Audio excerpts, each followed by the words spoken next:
로켓 하나로 세상이 바뀐다. 적에도 통신전쟁. 여러분, 인터넷이 완전히 끊기는 세상 상상해 보신 적 있으십니까? 산속, 바다, 사막, 심지어 전쟁 한복판에서도 통신이 끊기지 않는 기술이 지금 이 순간 우리 머리 위에서 만들어지고 있습니다. 만약 전 세계 어디서든 기지국도 없고 해저, 케이블도 없는 곳에서도 인터넷이 된다면 어떻게 될까요? 지금까지 수십 년간 쌓아온 기존 통신사들의 인프라, 해저, 케이블, 기지국, 이 모든 구조가 흔들릴 수 있습니다. 그리고 그 변화의 시작은 단 하나입니다. 로켓입니다. 우리 머리 위 수백 킬로미터 상공에서 소리 없는 전쟁이 벌어지고 있습니다. 이 전쟁에서 밀려나는 국가와 기업은 디지털 시대의 눈과 귀를 동시에 잃게 될 겁니다. 오늘 이 영상을 끝까지 보십시오.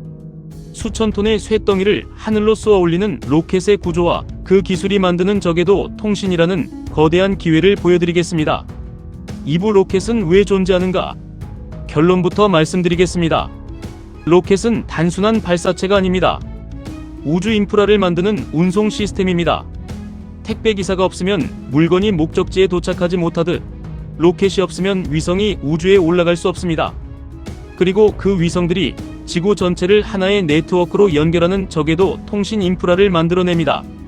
로켓이 왜 이렇게 생겼는지, 왜 이렇게 작동하는지, 이걸 이해하면 지금 왜 전 세계 국가와 기업들이 수조원을 쏟아부으며 우주로 향하는지가 보입니다. 3부 로켓 구조, 이렇게 보면 쉽습니다. 로켓 구조요? 그거 저한테 무슨 상관이에요? 당연히 드실 의문입니다. 하지만 로켓 구조를 알면 왜 이 산업에 돈이 몰리는지가 한눈에 보입니다. 아주 쉽게 설명해 드리겠습니다. 로켓은 크게 4가지로 나뉩니다. 첫 번째는 추진 시스템, 엔진과 연료입니다. 로켓 무게의 90% 이상이 연료와 산화제입니다. 지구 중력을 이기고 우주로 나가려면 그만큼 엄청난 에너지가 필요합니다. 발사 순간 대부분의 연료가 소모됩니다. 로켓의 심장입니다. 두 번째는 구조체, 로켓의 몸통입니다. 모든 것을 지탱하면서도 최대한 가벼워야 합니다. 무게가 가벼울수록 더 많은 위성을 더 높이 올릴 수 있기 때문입니다. 그래서 탄소 섬유 같은 경량 복합 소재가 핵심 소재로 쓰입니다.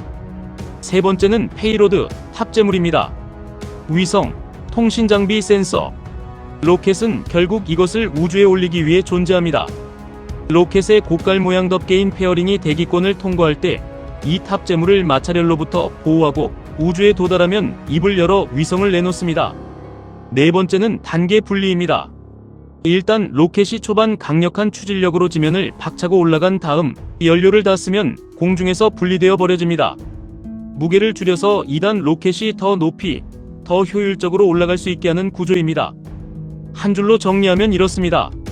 로켓은 연료를 버리면서 위성을 우주에 올리는 장치입니다. 4부 왜 저궤도인가 게임이 바뀌는 지점. 여기서 질문 하나 드리겠습니다. 기존 위성 인터넷이 왜 느리고 비쌌는지 아십니까?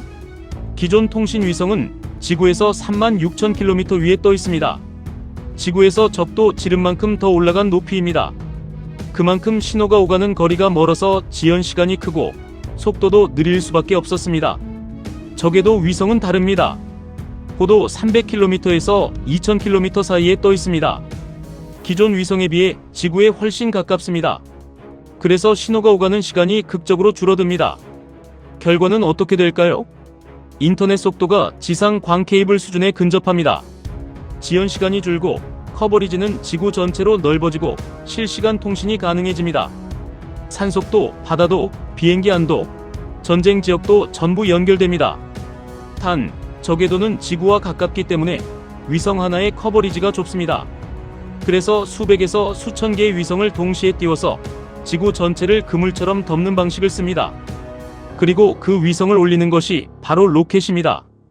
오부지상 인프라와 뭐가 다른가? 진짜 게임 체인저. 그냥 기지국 더 세우면 되는 거 아닌가요? 지금 우리가 쓰는 인터넷 구조를 보겠습니다. 기지국을 세우고 광 케이블을 깔고 해저 케이블을 연결합니다. 도시에서는 잘 됩니다.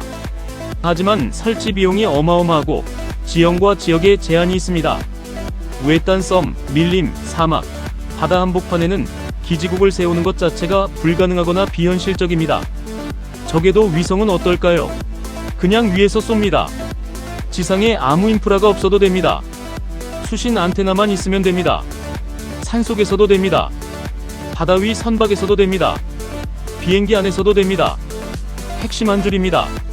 지상 인프라 없이 인터넷이 된다. 물론 아직 완전히 지상 인프라를 대체하는 단계는 아닙니다. 적어도 위성통신은 이미 상용화가 시작된 분야지만 전 세계 인프라를 완전히 교체하는 단계까지는 시간이 더 필요합니다.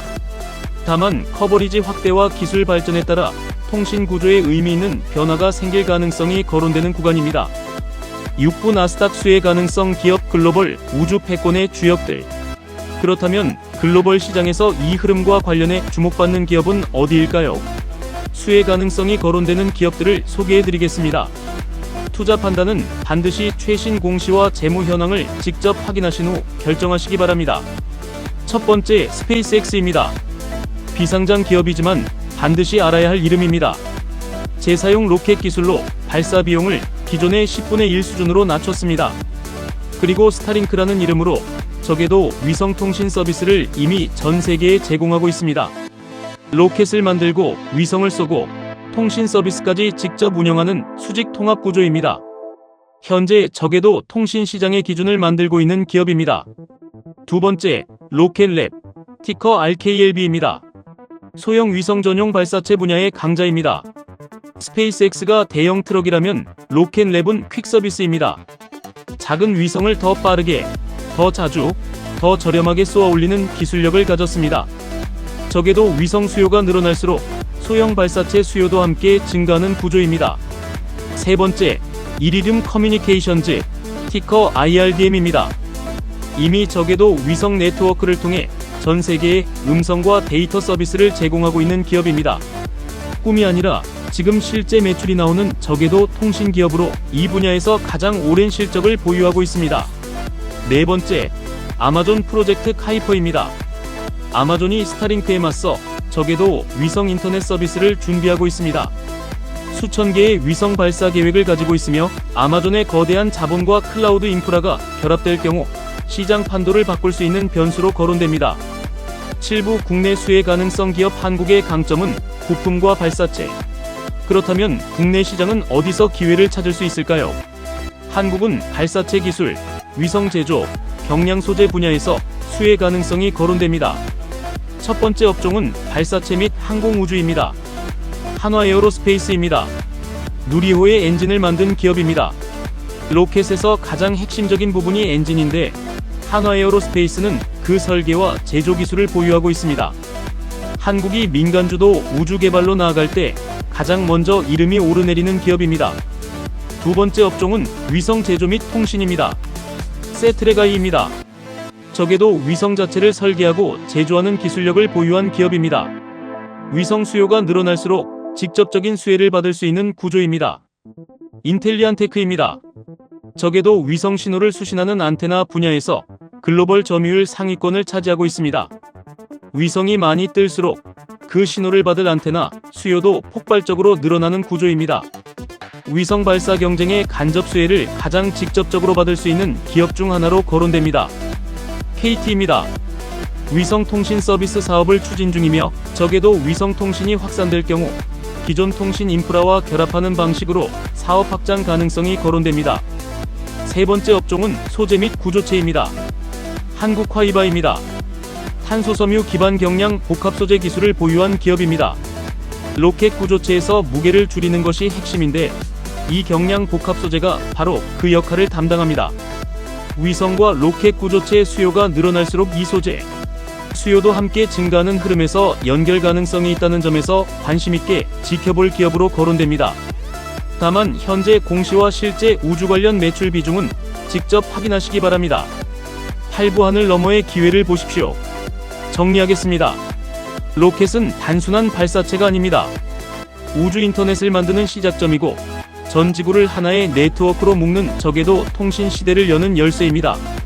지상에 케이블을 깔고 기지국을 세우던 시대에서 하늘에서 신호를 내려보내는 시대로 이 전환이 본격화될 때 통신산업의 지형도 자체가 바뀝니다. 아직 가야 할 길이 있습니다. 발사 비용, 위성 수명, 수신 장비 보급. 하지만 바로 그렇기 때문에 지금이 준비할 구간입니다. 거대한 변화는 항상 의구심 속에서 조용히 시작되어 왔습니다. 다만 오늘 소개해드린 기업들은 수혜 가능성이 거론되는 곳들이며 모든 투자 판단은 최신 공시와 재무자료를 직접 확인하신 후 본인의 책임하에 결정하시기 바랍니다. 여러분은 이 하늘 너머의 전쟁을 구경만 하시겠습니까? 아니면 그 변화 위에 올라타시겠습니까? 적에도 통신, 기회라고 보시나요? 아니면 아직은 이른 이야기라고 보시나요? 댓글로 여러분의 생각을 나눠주세요. 오늘 영상이 도움되셨다면 구독과 좋아요 꼭 부탁드립니다. 다음에는 더 깊이 있는 분석으로 돌아오겠습니다.